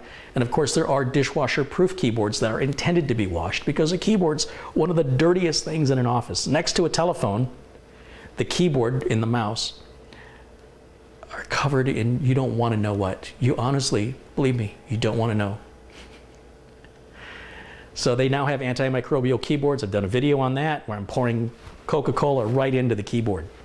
Sticky, gooey Coca-Cola. Wash it under the sink, perfectly fine. It's a $20 keyboard. People don't know these things exist. Then there are keyboards that are just normal keyboards. They're not waterproof. However, they can often be cleaned in a dishwasher. Just don't put the heat cycle on to dry it. Don't melt it, okay? And you are taking a little bit of a risk with that. So what's a keyboard, 20 bucks? Is it? If it's $20 to buy a new keyboard, or just wash this one for free, if it survives the wash, okay, if you do it right, it should survive without any problem. And you just saved yourself 20 bucks. If it gets damaged, it was already damaged. You didn't lose anything. You'd be surprised. It works more often than not. But these are all things you do at your own risk. I'm not going to sit there and tell you everything that you see me do is safe for you to do, because often people don't follow the same steps I follow. People skip steps, they fast forward through the videos, or they forget, or they're distracted because they're doing two different things at the same time, and then they contact me and tell me it didn't work. The one thing I will tell you, if you're following along with one of my videos and something doesn't work, you either did something where you didn't follow my steps, or perhaps you have a bad part. And bad parts are so rare. Unless you're buying them from questionable sources like eBay and you don't really understand what the source is. When you buy name brand components supported by a manufacturer, it is very, very rare that you get any damaged parts these days. It happens, but it's rare. Okay, back to chat. What do we have going on here? My thanks to Technology Nerd and Douglas Biggers, who've been working as admins, helping to keep the trolls at bay, and everybody who's watching. At 317 people watching at the moment. And yeah, Arbiter, if you would please send me a private message on YouTube, and I will tell you how I can collect your address so I can get you one of these badges. So once again, if you want to order one of these, I'm going to make a separate video that's going to demonstrate exactly how to do it. But basically, minimum $20 contribution to the page. Donate button at tech-vets.com. Fill in the form as it asks. In the notes, where it says notes, please put your shipping address and how many badges you are ordering, and I will get that out to you right away. If you do not do it correctly, you will delay how long it's going to take you to receive a badge, and you increase the amount of work I have to do. So please, please help me help you, and make this as smooth of a transaction as possible. And I wish I could have an automated form that would just kick it back to you if you didn't do it the way I ask. But unfortunately, PayPal lets you put anything in the notes. Also, if you're ever trying to reach me for anything and you are not a customer, it's going to be very difficult to reach me. As you can imagine, there's just one of me. And one of the best ways you're going to get my attention is to give something to me if you want something back from me. In other words, I take care of all my customers. They're my #1 priority. And I love my viewers, I love my supporters, but I make this content for free for you and the amount of free time that I have. And I try to use that free time to help everybody. If you want me to help you specifically, the best way you're going to get my attention is to submit a form of donation. And in the notes section, put your question or the thing you're asking in there, and you will have my attention every single time. For customers, they don't have to do that. They've already invested in me. So I'm always available to all of my customers at any time. Long after the purchase, they're always a customer for life. So it's not as if you have to do it every single time. I'm just trying to separate the wheat from the chaff and take care of the people that are taking care of me because of the limitation on time. So I think it's fair, right? I hope that's fair.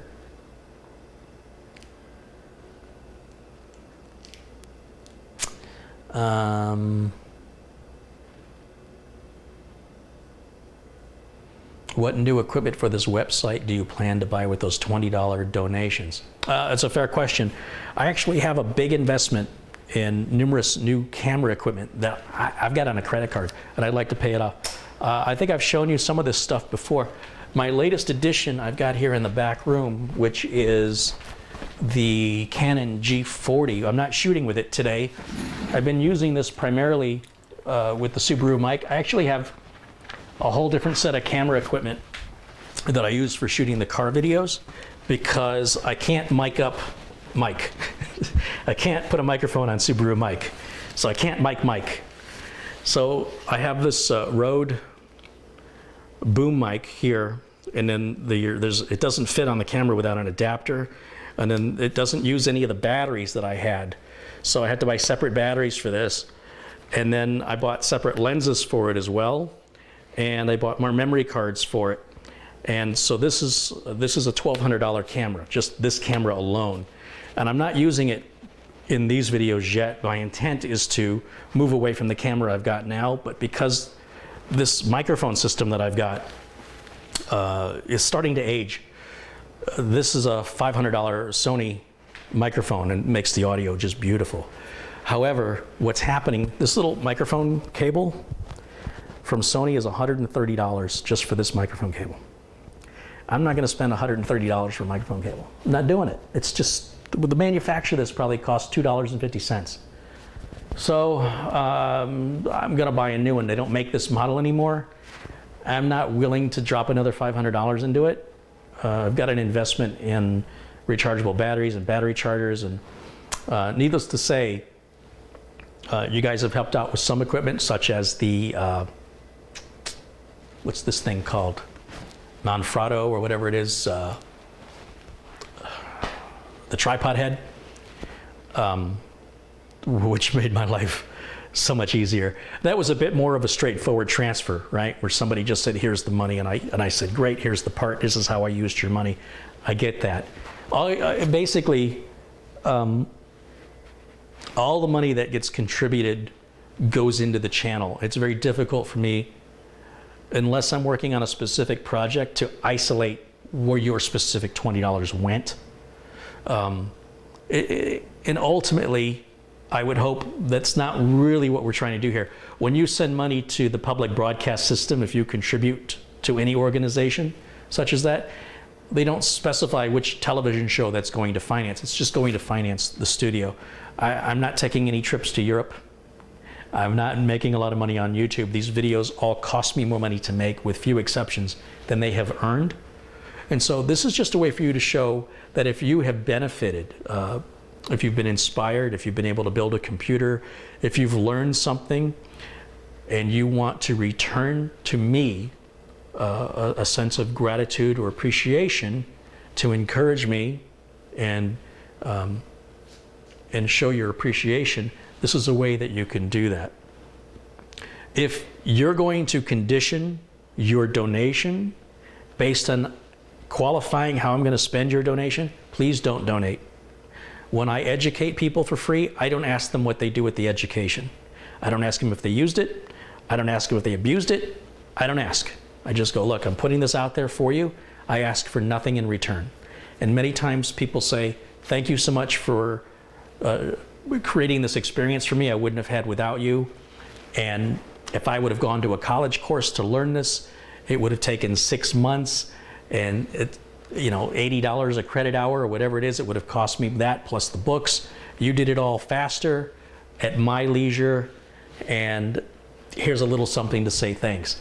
That's what this is really about. I'm not trying to buy any particular piece of equipment at this point. I'm just trying to pay for the equipment I have, and I'm trying to keep this thing afloat, because what is financing the YouTube channel is my business of computer repair and service. That's what makes all of this possible. And if I can offload some of the burden so that I can have a more normal life, then you are then helping me in return for me helping you. Whether that's just entertainment, if it's just entertainment that you find from this channel, if you just want to encourage, if you want to show appreciation or gratitude, that's what this is all about. It's not going to drugs and prostitutes, if that's what you're worried about. It's a valid question, though. It is a valid question.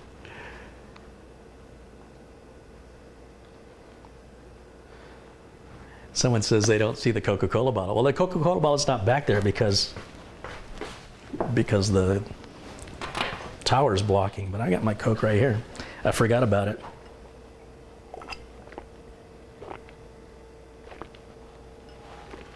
Let's put it right there where it can get knocked over real easy.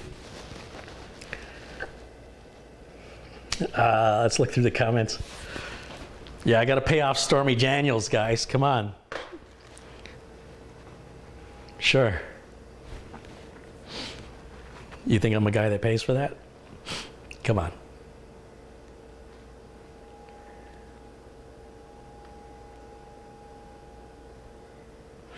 And honestly, when nobody has to feel that they owe me any. I'm not suggesting that at all. Nobody owes me. None of you owe me anything. If you say thank you, if you are kind, You're okay in my book. And if you're somebody who, I'll give you an example. A gentleman wrote me a letter because he couldn't find my email address, but he was able to find my mailing address. That's weird. You know, and you'll generally find this in the older generation. I got a typed letter, right, or printed, but somebody wrote out a letter. It put a stamp on it and mailed it, just like we used to do before the days of the internet. And he just said, I couldn't find your address. I really wanted to reach out to you. I wanted to say thank you, and I wanted to give you a little something. And he enclosed a check for $50. I just go out to my mailbox, and there's a check for $50 from some stranger I never met. Cool. So I had one of these badges, and I put it in the envelope, and I sent it right back to him. I said, thank you. It means a lot to me. I appreciate your contribution and support of the channel. Here's a little something, right? He didn't have to send me $50. I didn't ask. I didn't have to send him a case badge. He didn't ask. Well, foolish me, I didn't give him my email address. So what happens? I get another letter. It's a week between letters. I get another letter, and there's $20 in it, and says, I don't believe in taking anything I didn't pay for. So here's for the case badge. Very nice. That kind of thoughtful consideration is what my channel is all about. And it doesn't have to do with money. It has to do with just showing appreciation. If you don't have any sense of appreciation for the content I'm creating, then why are you watching it? If you're not getting any joy or education, if the only thing you're getting out of it is anger and frustration, do us both a favor and turn it off. Nobody asked you to watch it. So that's sort of where I'm at with it. And if you feel that you don't think it's right to donate money and you should receive content for free, go ahead. Go ahead. I'm not telling you it's right or it's wrong, but I am telling you that if you're somebody who has that frame of mind that you want to be able to give back, I'm making that possible, and I want to give back in return. You see how that works? See how it goes back and forth and back? It's not just all taking from one side or the other, and it's not a measure of what's equal. We're not saying that this video is worth this much and this type of content is worth that much. I'm not doing that. Saying you decide what it's worth, and giving you an opportunity, if you should choose, to support that, to see more of that type of content. And it's weird to me that I have to tell people who are watching the content that don't like it not to watch it. All right, what else we got? What else we got going on in the chat? We had a contribution here that passed me by. This is from Winston Ang Liu, $10 Canadian donation. Thank you for that. Thank you for your contribution.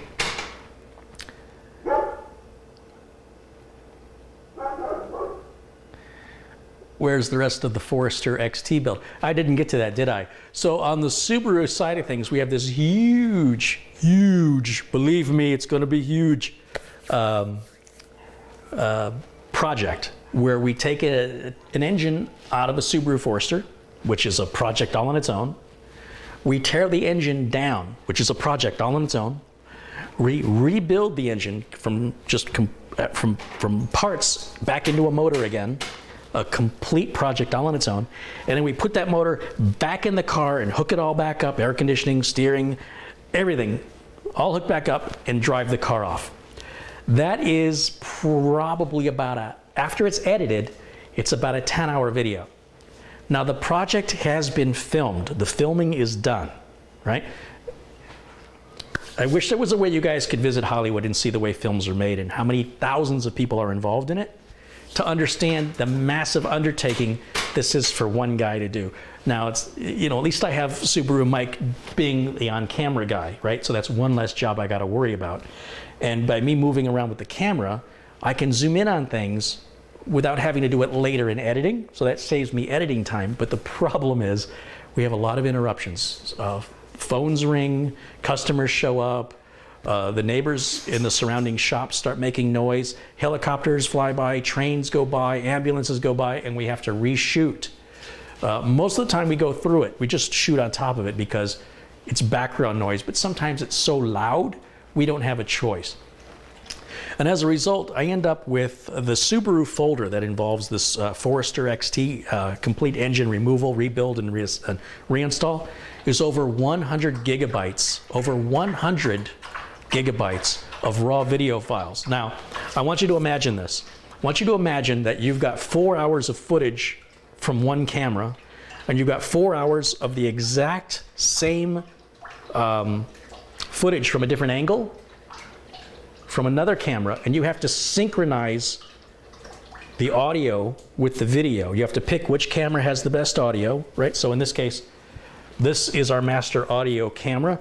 If you switch the audio when you switch the camera, the audio changes, and it's distracting and it's not fun to watch.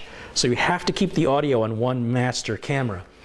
And then depending on how many other cameras you use, you then have to figure out which of those files is the same shot from a different angle, because the numbers on the files don't align.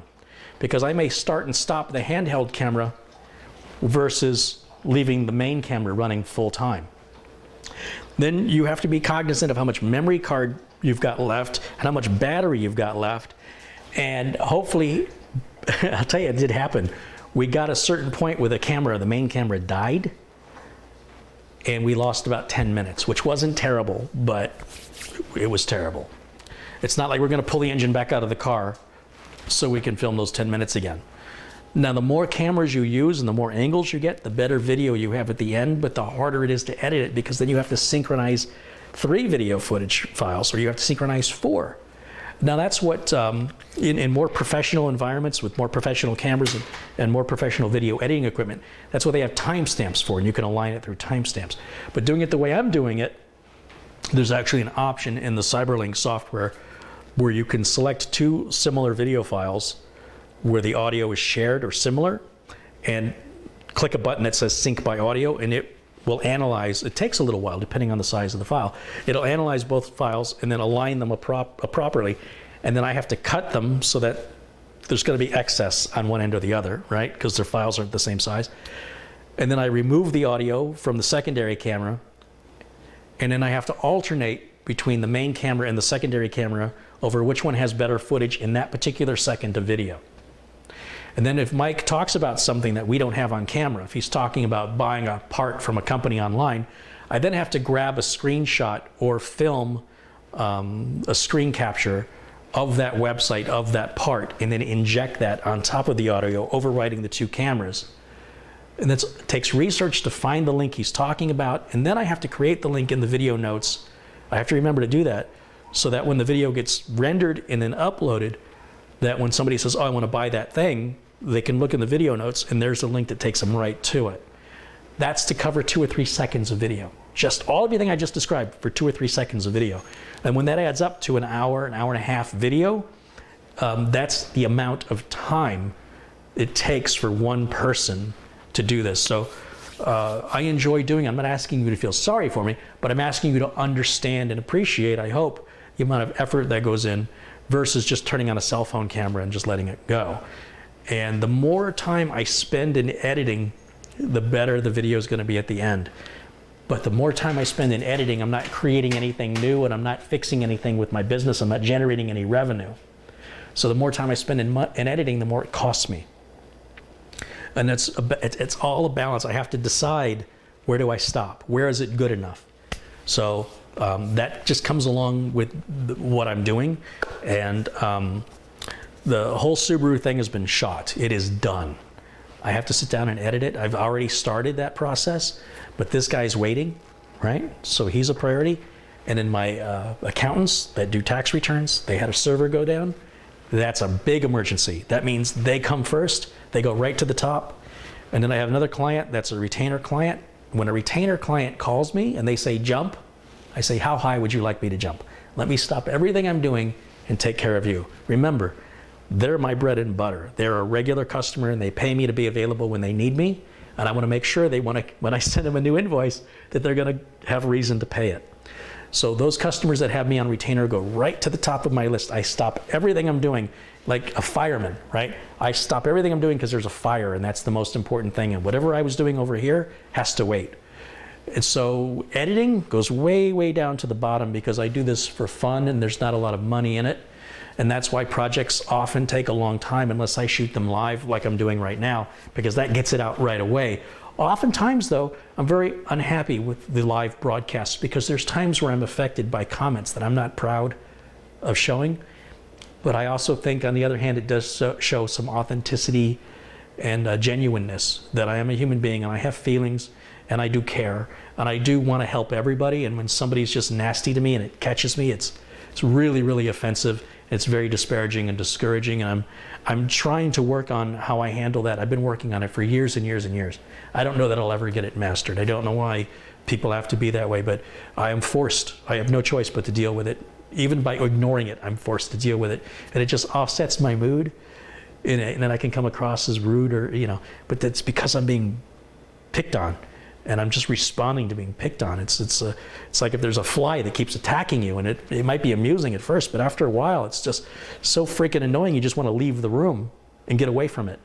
So I guess that's the best way I can explain the pros and cons of between editing, the costs involved, the time involved, versus going live, taking care of customers, and all the video projects that I want to shoot and don't have time to shoot.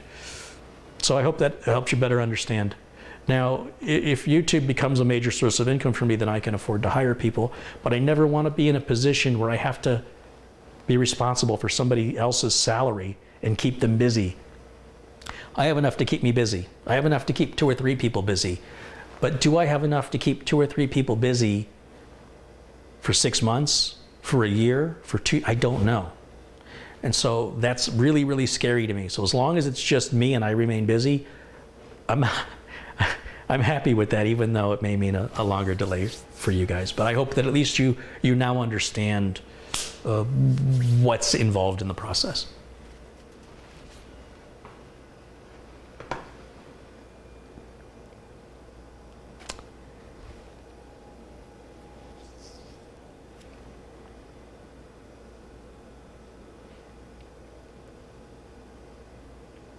And you know, if you go back, just to give you an example, when I made these videos initially, I had no intention of making any more than the 1 or 2 that I made. And it was just because, look, you can go on YouTube and you can find some really crappy content. It's not difficult. You and I both know this. And well, a lot of people think the answer to that is to leave a nasty comment explaining how crappy the content is. That doesn't get anything done. It's sort of like going, wow, I'm really hungry. I wish I had something. Go eat. You understand? There's a difference between doing something and whinging about it. And a lot of people like to whinge because it's easy. It's very easy to sit at your keyboard and complain. And I've done the same thing. What happened with YouTube is there were no, in my opinion, there were no good tutorials on how to build a computer. And I build them anyway. So why don't I just film it? Well, as I filmed it, I started to realize it wasn't just a simple matter of turning on a camera and doing my job. I thought it would be, because that's how naive I was. And people complained. The audio's bad, the video quality's bad, I can't see what you're doing. This video went on too long, da-da-da-da-da, I can't see. So I got a better camera, I got a better microphone, I got better lighting, I shot more angles, I stopped filming to get close-ups, and I started to learn more editing. I've got a long way to go learning editing. I'm not an editor. I'm a tech. I am forced to edit because I don't know anybody else who can do it. So I've had several viewers volunteer to edit, but they're nobody that has submitted, and I bless them. I appreciate their efforts, but I need somebody who knows editing. It's not just a matter of cutting out content. You have to do more than cutting out content. You've got to know where to create zooms. You've got to know when to go onto the web and get a screenshot or an image, a product image of something, and what's called a cutaway, or to use B-roll, or to add a little sound or sweeten the sound, or know when to put a transition and what transition to use. And it's a lot of judgment, right? You've got to know enough about tech to know what's safe to cut and what's critical information not to cut. You've got to know what's important to zoom in and see. And if you can't see it because the shot's not good, you've got to be able to say, I need you to reshoot it, or you need to give me another source, or you need to find another source to replace that bad shot. You understand? It's a lot involved in editing. It's not enough to just cut out pieces that are bad and stitch the rest together. It'll still be crap. And so far, every editor I've worked with, unfortunately, all they do is cut. Nobody knows zooming and digital panning. Nobody knows, I don't know if they know or not, but they're not doing it. Titles, text, graphics, audio, none of it. The best editor, you don't even realize editing is happening. That's the terrible thing about editing.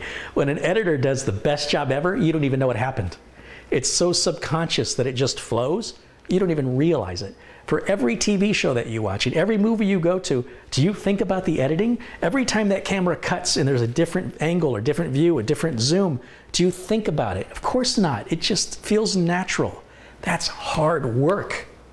And it entails hundreds of people, sometimes thousands of people working on these TV shows and these movies to piece all that together. And if you count, go to watch any television show or watch any movie and watch when the camera changes position.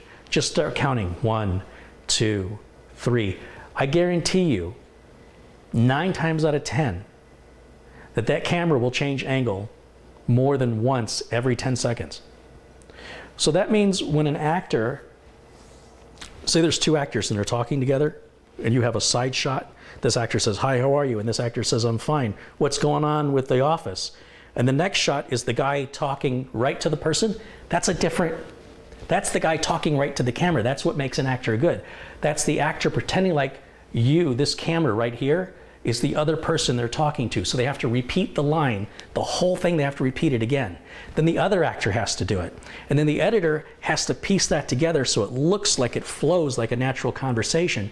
And you can't tell it was shot at possibly different days. So it's a really neat technique. I'm very fascinated by it. And it's very, very difficult to do as one person. And I'm not here to sit here again and tell you how complicated it is and feel sorry for me. I'm just explaining to give me a little slack when things take a while to come out, because I am trying to emulate what 1,000 people do in a crew, but myself with some consumer-based software and consumer-based cameras. And it's amazing because I could not have done this to this level 10 years ago. And I can only imagine what I'm going to be able to do in 10 more years.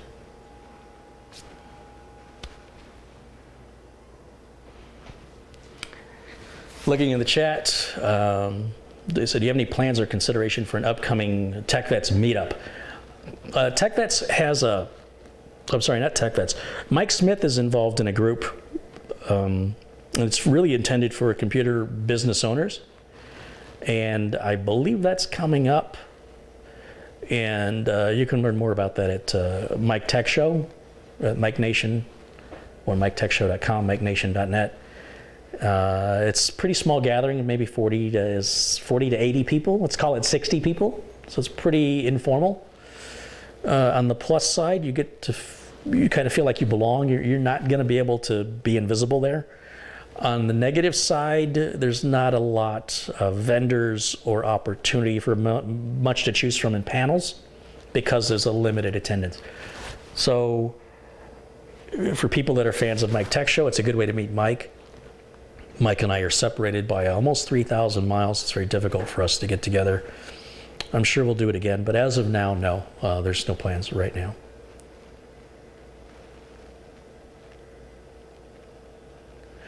Do you have any Canadian customers? I don't have any customers outside of the United States because it's impossible for me to support them. I can't reliably ship a computer to another country. There's import tariffs that vary from one country to the next. There's a lot on the news about what Trump is doing to try and equalize that.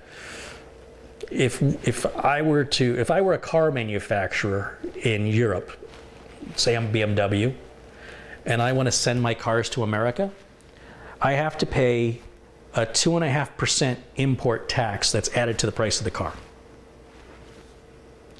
If I'm Tesla and I'm making cars here in America and I want to ship them to Europe, I have to pay a 25, not 2.5, 25% import fee that's added to the price of the car. This is not a competitive and level playing field now. It's great if you're a consumer, right? But it's terrible if you're a manufacturer. So as somebody who, I'm not manufacturing, but it would be considered a manufacturer to build a computer and ship it, you would pay me for the shipping and you would pay me for the parts, right? Because you'd think, oh, I can get those parts cheaper in America. But your country already knows this. Your country already has tariffs on electronics, on tech. So when that package arrives in your country, and without any control from me, your government will impose a tariff on the value of that item. I have no control over what that amount is. And they will hold it usually for up to 30 days. And if you don't pay that tariff, the item is sent back. Now, if the item is damaged, so let's say, for example, I ship a computer to Europe. It has to go by boat at some point. The boat's going to rock back and forth. It's going to be in a cargo container. It's going to be picked up by a crane. It's pretty intense. You don't want to be inside one of those. It's jarring, I imagine, maybe even concussion worthy. That's got to survive that. So now you've paid the money for the shipping, you've paid the money for the parts, and you've paid the tariff, and now you open up the box and it's all broken. Am I a scam artist? Am I now a bad guy? From your perspective, you might think so, even though I had no control over it. Because I have no control over it, and I want to guarantee as much as I can my customer's going to be happy, I do not ship to any other countries. It's just within the USA only. I hope you understand that. And it ultimately will save you money to buy locally in your own country. You're not saving money buying it from me. It would be cheaper for you to fly me out to your country, put me up at your house, order your parts, and have me build it for you. Or we build it together. That would be cheaper. And you wouldn't have to worry about the shipping. And I'd get to see another country. You interested? Michael McLean has donated 5 New Zealand dollars. Says, hi, Carrie, love your videos, been watching for a few years, and built a PC with your help. Thank you. Thanks, Michael. I appreciate your kind words and your support, as always. Carrie, can I download software from a tablet onto a thumb drive? First of all, downloading means receiving, right? Uploading means sending. So to download something requires a transmission of data over a line of some sort. You don't download RAM. It's not possible. You don't download more RAM. RAM is a physical thing. You cannot send and receive it over wires, right? It's a physical, it's got atoms. So your terminology is a little messed up. What you would do is you would email or use Dropbox. You'd use a cloud service and put your whatever you wanted in there, and then you'd retrieve it, send it by uploading from one device, receive it from another device, and the cloud would be the thing that connects you. Thumb drives are gone. Forget thumb drives. That's what we call sneakernet. And that was long before the days of the internet. We had the sneakernet. And of course, there wasn't thumb drives, but we used floppy disks and things like that. But it's still the same process. So, yeah. Don't do it the hard way, my friend. Do not do it the hard way. The tech is there. Use it. The great thing about using the cloud is it doesn't know distance. So when you put something up there, you can retrieve it from anywhere in the world where you have internet access onto any device. Forget flash drives. Raffle Waffles says, time is precious. Hope you get back to Michigan one day. I have a trip to Michigan planned. The end of next month. No, the end of May. Anyway, it's coming up. Really looking forward to getting back to home. Yeah. So thank you. Thank you for thinking of me. But yes, it's all was booked back around Christmas time. It feels like it's taking forever. And I'm trying to get everything, all my work caught up, so when I leave, I don't have to worry, have a bunch of panic and anxiety over stuff I have to get done. It would be fun for you to build a computer in another country. I think it would be. Yeah, I agree. Is Google Photos the cloud too? The cloud is anybody else's computer. That's all it is. It's someone else's computer connected on the internet. So if you have photos that are stored not on your computer and they're only accessible on the internet, that means you're grabbing them off someone else's computer. That could be Amazon, Google, what have you, Facebook. That's all the cloud is. It's just another word for somebody else's computer.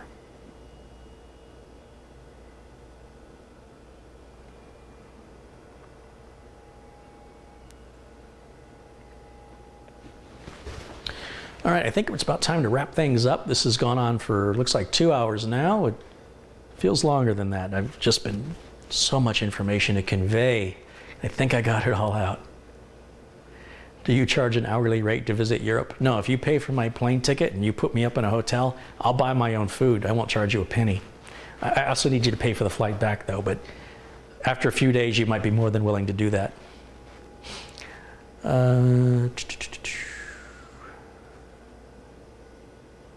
If you ever get time, I'd love to invite you to the UK to build me a PC. I'd pay for your time, your flights, and your accommodation. Again, you wouldn't have to pay me for my time. Just pay for the flight and the hotel.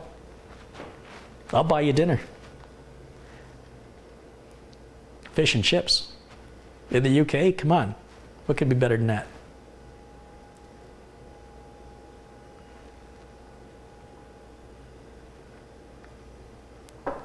Where can I find and buy one of your computers? There's a video I have called Can You Build a Computer For Me? And it's probably one of the most common questions I'm asked. Basically, the way the process works is you have to be within the United States.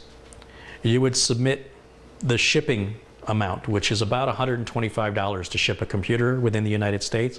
That's just an amount I picked, it sort of averaged out, and I picked that amount years ago. The last computer I shipped cost me $180. So it actually cost me money because I haven't updated the video to raise the rate. So what happens is people use the donate button at TagVets, they submit $125 and they put in the notes, this is for building a computer, this is my telephone number, and this is the best time of day to reach me. Then I will call you, and you and I will have a 1 to 3 hour conversation to discuss what it is you're going to use the computer for, the size of the computer, whether or not you want it portable, case windows, RGB lighting, gaming, what your budget is. And it's a long conversation because it's designed specifically for you to match your needs and your budget and your expectations. And then once we get all that isolated out and figured out, then I would send you a list of, a Newegg wish list, a list of parts. And I don't care where you buy your parts. You buy your parts wherever you want. You buy them from Amazon, buy them from Newegg, buy them from Tiger Direct, I don't care. And have the parts shipped directly to me. Save you shipping cost, right? I get the parts, I email you, I say, hey, I got your parts. And I'll let you know when I'll be ready to film if you want it filmed. If you want it filmed, it takes longer. It could take months, depending on my schedule. If you don't want it filmed, or you don't care, and you just want it done quickly, just depends on my schedule. So, some builds happen very quickly. It depends on how complex the build is and my familiarity with the parts, right? Then, you know, again, I'm not selling you any parts.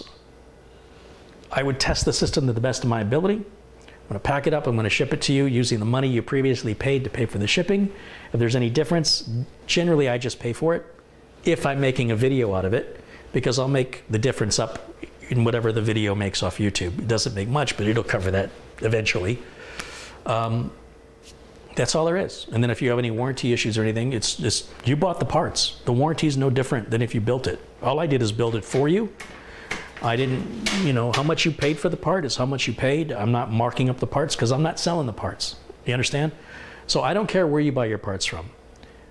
If you cheap out and you buy parts from eBay and those parts don't work and you make my life a living misery because now there's no RMA process and there's no customer service, I would probably choose not to build the computer for you. If you want to go that way, your time, you have more time than I do for that. So I'm going to recommend parts. Where you choose to buy them is up to you, but those parts are designed to meet your needs and to give you a sense of peace of mind if anything should go wrong, that you have a warranty, right?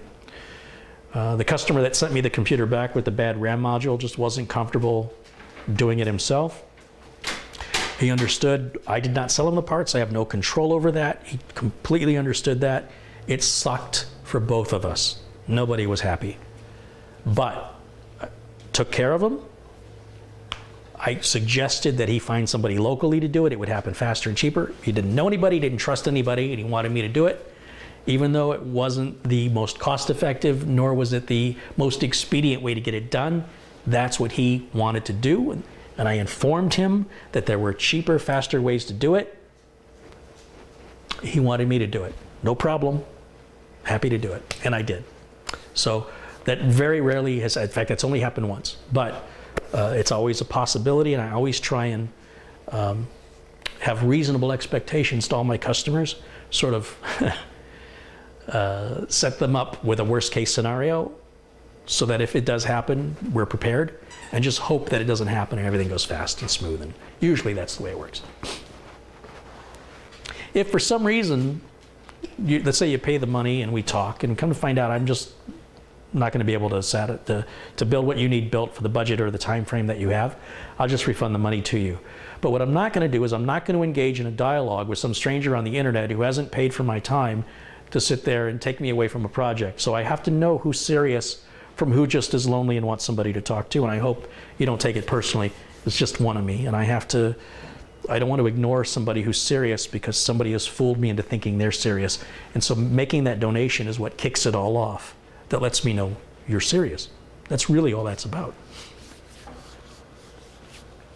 Yes, it is time for the dogs to get their treats. Poor little Lyle, he had surgery 2 weeks ago. He had a couple of suspicious lumps on his body, and they were non-cancerous, and they were removed. He still got his stitch. He had his stitches removed, but he still got a few shave spots, you know, where he's a lot thinner, and he's a scrapper. He's doing just fine. So anyway, it's good to get caught up with you guys. I appreciate the dialogue going back and forth. And very soon, I should have a video ready for you on demonstrating how to purchase the case badges to contribute to the channel if you want to support the channel. And I thank you all for subscribing, for watching, and for tuning in today. And as always, I look forward to seeing you again very soon. Until then, bye for now.